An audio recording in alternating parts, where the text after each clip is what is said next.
termologia. Vai ser a parte que vai estudar, né, esses conceitos como temperatura e calor, tá bom? Então, vamos iniciar o nosso estudo, né, a respeito dessa área que se introduz a termodinâmica, os processos de temperatura e calor, né, já com o movimento. Os conceitos que a gente vai bater hoje são esses aqui: temperatura, calor e equilíbrio térmico. O que é a temperatura? É a medida da agitação molecular, não é isso? No nosso velho decoreba. Calor, energia térmica em trânsito, e equilíbrio térmico, temperaturas, né, iguais. Gente, não é só isso, não é isso, tá? Então, vamos frisar, né, e vamos fazer essa construção desses conceitos aí que nós temos, tá bom? Então, o que eu queria falar primeiramente a respeito de temperatura, né, é que ela é uma maneira que nós encontramos de estudar o que acontece, né, em escala microscópica, ver isso de maneira macroscopicamente, tá bom? Então, é o seguinte: imagina que dentro do teu sistema, né, isso, imagina que tu tem um sistema aí, e dentro desse teu sistema, né, tu tem um amontoado de partículas, de moléculas que estão se movendo aí, né, numa certa trajetória qualquer, né, com uma certa velocidade qualquer, tá bom? E aleatoriamente, tá? Nesse sistema aí, essas partículas, elas têm energia de translação, energia de vibração, energia de rotação, não é isso? A energia que ela troca, por exemplo, com a parede, quando ela dá em choque, né, realizando uma pressão no sistema, a energia de interação entre as partículas aí, em escala molecular, né, e atômica também, tá? Então tu tem um quantitativo de energia muito grande dentro desse teu sistema. Tu sabe, né, que segundo a lei de Avogadro, tu tem, né, nesse sistema mais ou menos 6, né, vezes 10 a 23, né, partículas, né, dentro desse teu sistema aí que você vai estudar. Então tu já imagina estudar todas essas interações dentro desse teu sistema aí, né? Quando você for estudar, por exemplo, quantidade de movimento, não é isso? E tu tem dois corpos com massa, com uma certa velocidade, entra em choque, você faz a interação, duas partículas, você já tem um trabalho. Agora imagina você fazer isso, né, para 10 a 23 partículas, não é isso? Fica muito dificultoso essa abordagem. Até quando a gente trabalha com simulação computacional, esses computadores eles ficam rodando essa simulação por dias para você ter um resultado, né? Porque tu tem 10 a 23 partículas dentro do teu sistema interagindo. Então a primeira coisa que a gente faz é tentar simplificar esse teu estudo, né? A maior parte dessa energia, o maior quantitativo dessa energia aí se dá em decorrência dessa movimentação dessas duas partículas, né? Então, essa agitação dessas partículas dentro do sistema aí vai se dar principalmente pela movimentação. E o que você associa à movimentação? Você associa o quê? Uma velocidade, tá? Então, você vai ter uma velocidade associada a esta movimentação aí, beleza? Então, essa agitação, esse grau de agitação dessas duas partículas, você tira, né, uma média dessa agitação, dessas velocidades, né? Então tu não trabalha com uma velocidade apenas, tá bom? Isso é muito importante você dizer. Você vai trabalhar com uma média dessas velocidades. Consequentemente, você terá uma energia associada, né, à movimentação, à velocidade. Que tipo de energia é essa? A energia cinética, né? Isso te lembra que energia cinética é igual massa vezes a velocidade ao quadrado sobre 2. Então, você vai ter associado a essa velocidade, né, dessas partículas, uma energia cinética. Só que não é uma velocidade, é uma média das velocidades. Consequentemente, tu tem a energia média, né, cinética desse teu sistema. Essa energia, por esse teu sistema de ter sido simplificado, né, ele vai te dar a própria energia que está de lá de dentro do teu sistema, ou seja, a energia interna desse teu sistema. Macroscopicamente, você vai interpretar isso como o quê? Como a temperatura. Agora imagina o seguinte, imagina que essa tua média, esse teu grau de agitação, é como se fosse o dinheiro que todo mundo na tua sala tem. Alguns têm uma quantidade de dinheiro maior, outras estão com real rasteiro, não é isso? Então tem uma quantidade de dinheiro menor, não é isso? Mas imagina essa agitação como sendo o quantitativo de dinheiro que você tem no seu bolso, na sua sala aí, né? Terceirão. E aí imagina o seguinte, imagina que agora eu pego o dinheiro de cada um, tá? Não importando quem tem mais, quem tem menos, eu pego. E aí eu pego esse quantitativo de dinheiro, né, isso, e divido de maneira igual para todo o mundo. Para todos que estão nas salas, vai ter o mesmo quantitativo.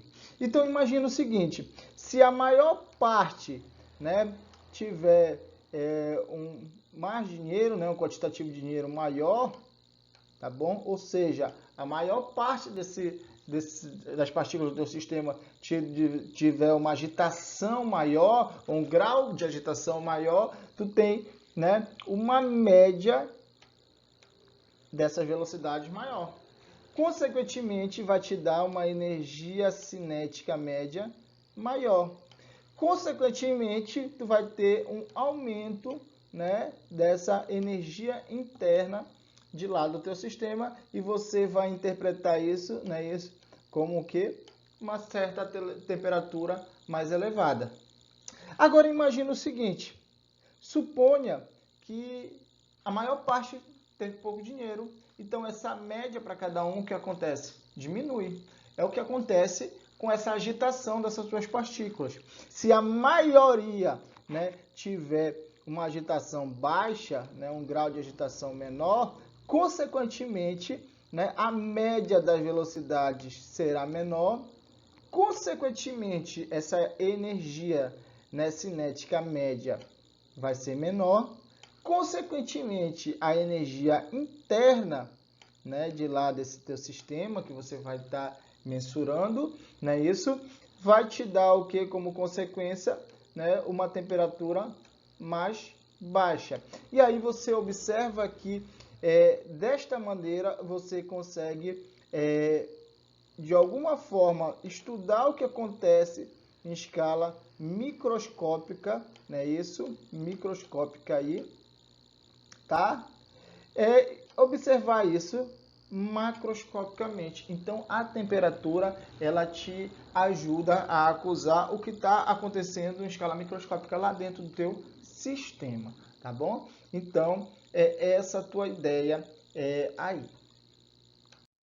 Agora vamos fazer uma diferenciação de dois conceitos importantes, não é isso? A temperatura e o calor, né? Temperatura e calor não são a mesma coisa, tá? Então, nós vamos observar isso nesse slide aqui agora. Nós já aprendemos o que é a temperatura, né? Que é aquele grau médio de agitação das partículas, que você observa isso de escala microscópica, né? Para a macroscópica, não é isso? Tá? Nossa temperatura. Agora, o que seria o calor? O calor é a energia térmica em trânsito, não é isso? Beleza? Ele flui do corpo de maior temperatura para o corpo de menor temperatura, e aí guardam isso aí para vocês, gente, espontaneamente. Então, o calor ele vai fluir do corpo de maior temperatura para o de menor temperatura espontaneamente, tá? Até que ocorra o equilíbrio, né, térmico. Quando esses dois corpos atingirem a mesma temperatura, eu digo que eles entraram em equilíbrio térmico. E aí, né, a passagem do calor, ele cessa, tá? Ele cessa e eu digo que esses corpos estão em equilíbrio térmico. Por quê? Porque eles têm a mesma temperatura. Te lembra que o calor, né, ele passa do corpo de maior temperatura para o corpo de menor temperatura, ou seja, enquanto há uma diferença de temperaturas, espontaneamente, tá? Espontaneamente. Professor, me viu uma dúvida agora. Pode dizer. O calor, ele pode passar do corpo de menor temperatura para o corpo de maior temperatura, professor? A resposta é sim, ele pode passar, tá? Um grande exemplo desse que você tem é a central de ar, não é isso? O ambiente que a central de ar é posto é para o quê? Para ele ficar mais refrigerado, não é isso? Para ele ficar com uma temperatura menor do que o ambiente externo. Então, a sala onde você coloca a central, né, isso tem uma menor temperatura e a sala de fora, né, o ambiente externo, uma maior temperatura. Mas mesmo assim, ele retira o calor, né, isso da sala e joga para o ambiente que tem uma maior temperatura. Isso acontece espontaneamente? Não. Você tem o quê? Um gasto de energia, tá? Então, pode sim acontecer de o calor ele passar, tá bom? Do corpo de menor temperatura para o corpo de maior temperatura, tá bom? Isso acontece sim, tá? Ele pode passar também, mas esse processo ele é não espontâneo. Ele vai ser não espontâneo, tá? Uma outra coisa que eu quero falar para vocês é o seguinte, para a gente bater mais nessa tecla de que calor e temperatura eles não são a mesma coisa, tá bom? Então, imagina que você tem dois corpos aí, um corpo que está a 1000 graus Celsius, tá bom? Um corpo que se encontra a uma temperatura de 1000 graus Celsius e outro corpo que também, né, se encontra a uma temperatura de 1000 graus Celsius. Aí eu te pergunto, há troca de calor entre esse primeiro corpo aqui e o segundo corpo? E a resposta é não. Por quê? Porque eles estão à mesma temperatura, então eles encontram o quê? Em equilíbrio térmico. E o calor é energia térmica em trânsito que flui do meu corpo de maior temperatura para o corpo de menor temperatura espontaneamente. Não é isso? Como eles têm a mesma temperatura, né? Eles estão em equilíbrio térmico, eles estão na mesma temperatura e não tem a mudança de calor, a passagem de calor. Então não importa se eu tiver um corpo com uma temperatura enorme, bora dizer que tu tem dois sóis à mesma temperatura, mas se eles têm a mesma temperatura, não há troca de calores entre esses dois corpos. Por quê? Porque estão em equilíbrio térmico. Não é isso? Agora, por exemplo, professor, mas se por acaso, em vez de ser 1000, um desses fosse 100, agora sim, há uma diferença entre essas duas temperaturas.